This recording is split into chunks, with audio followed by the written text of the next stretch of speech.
Angular momentum conserve क्यों है। ऐसी वीडियो तुमने देखी होगी जिसमें हाथ नजदीक या दूर ले जाने पर स्पीड इंक्रीज या डिक्रीज हो रही है, लेकिन क्यों? ये क्वेश्चन काफी इंपॉर्टेंट है क्योंकि यही हमें बताएगा कि अर्थ कब रुकेगी, कब इसका एक दिन से बड़ा होगा। एंड मुझे पता है तुम क्या सोच रहे हो, 24 घंटे ऑलरेडी काफी ज्यादा है, इससे ज्यादा क्यों करने हैं? एंड उसका आंसर है सोने के लिए। डायनासोर के टाइम से अब तक 1 घंटा कम हुआ है। 1 घंटे की नींद एंगुलर लॉ एंड फिजिक्स की वजह से खत्म हुई है, लेकिन ये ऐसे कैसे गायब हो गया? आखिर रियलिटी में हो क्या रहा है? नॉर्मल एक्सप्लेनेशन कहती है कि एंगुलर मोमेंटम कंजर्व्ड है एंड मैथ लो बात बन गई। ये इतना ही समझ आता है जितना एक रोटेटिंग चार्ज ब्लैक होल जो ब्लैक ही नहीं है समझ आता है, मतलब बिल्कुल नहीं। लेकिन फिर चीजें स्लो कैसे होती है? इस रॉक को देखो तो सर्कल में घूम रहा है रस्सी की मदद से। अब अगर मैं इस रस्सी को बढ़ा दूं, पत्थर स्लो हो जाएगा, लेकिन इसकी स्पीड सिंपली डिसअपीयर नहीं हुई है। ना ना ना, नजदीक से देखो। रस्सी बढ़ाने के लिए हमें रस्सी को छोड़ना होता है और फिर पकड़ना होता है। अब जैसे ही हम इस रस्सी को छोड़ेंगे, पार्टिकल या रॉक एक पर्टिकुलर डायरेक्शन में मूव करने लगता है, लेकिन जैसे ही हम इस रस्सी को दोबारा पकड़ेंगे, जो फोर्स लगता है वो अब इसकी स्पीड के कंप्लीटली परपेंडिकुलर नहीं है। मतलब इस फोर्स का कुछ हिस्सा पत्थर की स्पीड को कम करने के लिए यूज होगा, जबकि कुछ हिस्सा इस स्पीड को इस डायरेक्शन को चेंज करने के लिए होगा। अब तुम कहोगे लेकिन रियल लाइफ में तो हम रस्सी को छोड़ता ही नहीं है। एंड उसका जवाब है, अगर रस्सी ने छोड़ोगे तो बढ़ेगी कैसे? बस होता ये है कि ये फोर्स एक साथ ना लग के धीरे धीरे लगता है, जिससे ये कॉम्प्लेक्स दिखता है लेकिन होता काफी सिंपल है। लेकिन इसके अपोजिट में अगर हम रस्सी कम करें तो स्पीड कैसे इंक्रीज होती है? दोबारा नजदीक से देखो। रस्सी छोटी करने के लिए इसे खींचना पड़ता है। फोर्स इस बार लगेगा कुछ इस तरह से एंड इसका कुछ पार्ट स्पीड बढ़ाता है जबकि कुछ पार्ट इसकी डायरेक्शन चेंज करता है। सिंपल। सो अब तुम्हें पता है एंगुलर मोमेंटम कंजर्व क्यों है एंड स्पिन क्यों धीरे या तेज होती है। परफेक्ट। अब तुम एक्सप्लेन कर सकते हो धरती क्यों धीरे हो रही है। क्योंकि dams, of course, China and सारे देश डैम्स बनाते हैं, ये काफी छोटा चेंज है। एंड डायनासोर के समय किसी ने भी डैम्स नहीं बनाए, लेकिन डैम से थोड़ा बहुत चेंज जरूर आता है। तुम पूछो कैसे?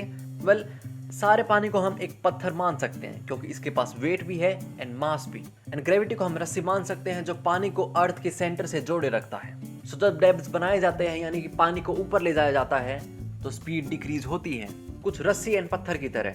लेकिन क्योंकि पानी जमीन के ऊपर है ना कि हवा में, तो पानी अपने साथ में इस जमीन को भी स्लो करता है। एंड ये जमीन दूसरी जमीन को, वो जमीन दूसरी जमीन, एंड पूरी धरती स्लो हो जाती है। लेकिन ये सिर्फ डैम्स के लिए नहीं, हर चीज के लिए लागू है। इसी तरह से मैं, तुम, माउंटेन्स, वैली, हर एक चीज, हर एक डिस्टॉर्शन जो अर्थ के सरफेस पर होता है, वो इसे धीरे या तेज करता है।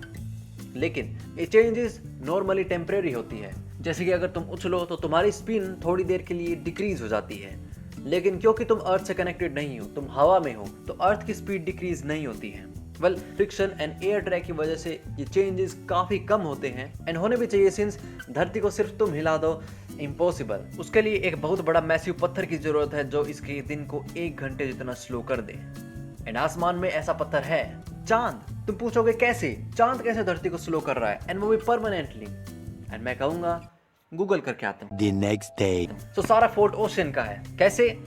चांद बड़ा है एंड इसके पास ग्रेविटी है जो जमीन एंड ओशियन पे लगती है, ओके।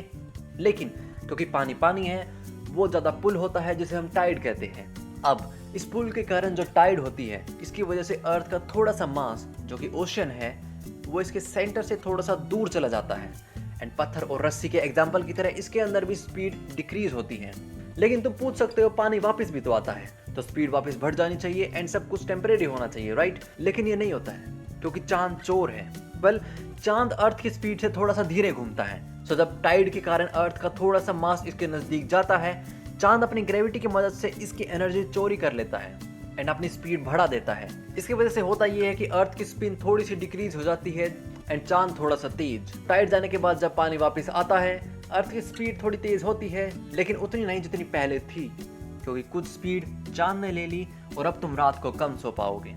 एंड अगर तुम पूछो ये चोरी कब तक चलेगी, तो ये सही क्वेश्चन है, बिल्कुल सही। 50 बिलियन साल। इतने सालों तक चांद धीरे धीरे एनर्जी लेता रहेगा एंड दूर जाता रहेगा, स्पीड इंक्रीज करता रहेगा, अर्थ की स्पिन धीरे होती रहेगी, तब तक जब तक अर्थ का एक दिन 42 दिन के बराबर ना हो जाए, जो कि काफी सही है अगर हमें 42 दिन तक सोने में मिले। लेकिन दुनिया जालिम है, एक दिन 21 दिनों के बराबर स्कूल, ऑफिस, वर्क काफी ज्यादा होगा। सो ऐसा ना हो, इसलिए हमारे प्यारे सूरज 4.5 बिलियन साल बाद ही नॉनसेंस को खत्म करने के लिए धरती और चांद को निकल जाएंगे एंड इन सबको एंड कर देंगे इस वीडियो की तरह। Bye, subscribe.